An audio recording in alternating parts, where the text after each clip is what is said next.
તાલુકો સાગબારા, મનુભાઈ વસાવા, ગામ દોંધનવાડી, તાલુકો સાગબારા, જિલ્લા નર્મદા.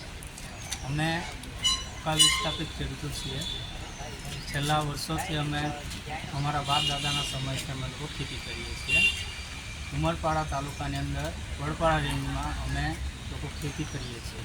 છેલ્લા 1-1.5 વર્ષથી આ વન વિભાગ દ્વારા અમોને ખેતી કરવા દેવામાં આવતી નથી.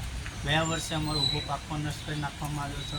એની અંદર એ લોકોએ પ્લાન્ટેશન પણ કરી દીધું હતું, SRP પણ મુકાઈ દીધી હતી. આ વર્ષે પણ આવું જ કર્યું છે. અમે કાયદેસરની દાવાઓ જે ભરી છે. અહીંયા પ્રાઇઝના વહીવટમાંથી અમને લેટરો પણ આવ્યા છે કે ભાઈ આ ખેતી તમે કરી શકો છો જ્યાં સુધી તમારી જમીનનો કોઈ નિકાલ ન આવે ત્યાં સુધી. છતાં પણ વન વિભાગ અમારી કોઈ વસ્તુ માની રહ્યું નથી.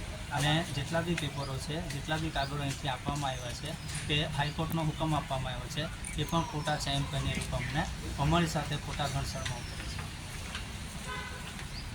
તો આનું કંઈ નિરાકરણ નહીં આવે તો આવતા સમયની અંદર અમે બધા જ ખેડૂતો થઈને ઘણું આંદોલન કરીશું, અથવા પછી અમે એક જગ્યાએ ધરણા પર બેસી જઈશું જ્યાં સુધી અમારું નિરાકરણ આવે છે.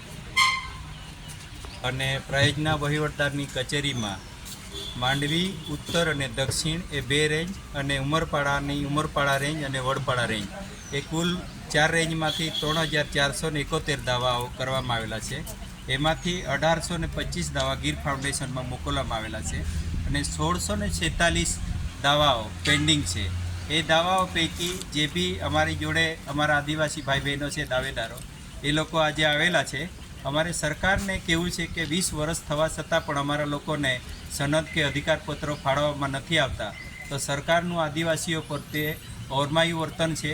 એટલે અમારા જંગલની જમીન મળવી જોઈએ એ પ્રકારની રજૂઆત છે. અને પ્રાયજના વહીવટદાર પણ વન વિભાગને લખે કે આ પેન્ડિંગ દાવા છે એની સ્થળ ચકાસણી થાય અને પેન્ડિંગ દાવાનું તાત્કાલિક નિકાલ થાય એવી મારી રજૂઆત છે. કયા તાલુકા જિલ્લાઓના પ્રશ્ન છે? આ સુરત જિલ્લાનું માંડવી ઉત્તર દક્ષિણ 2 રેન્જ, ઉમરપાડા રેન્જ અને વડપાડા રેન્જનો સવાલ છે.